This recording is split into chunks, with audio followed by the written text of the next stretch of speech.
Ganito po ang laging lagay ko.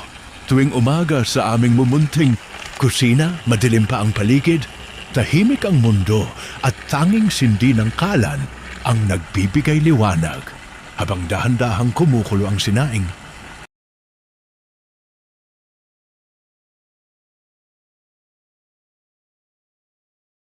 Sapagkat sa gitna ng katahimikan at simpleng gawain, nagsisimula ang araw ng may ginhawa at pag-asa. Sa gitna ng katahimikan, tanging tikatik ng takip ng kaldero at mahinang huni ng madaling araw ang aking kasama. Unti-unting nagiging maliwanag ang paligid habang ang usok mula sa sinaing ay pumapailan lang. Waring paalala na may bagong umagang darating.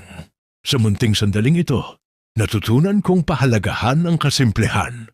Ang oras na tila humihinto at ang puso'y payapang humahanda sa mga gawain ng maghapon.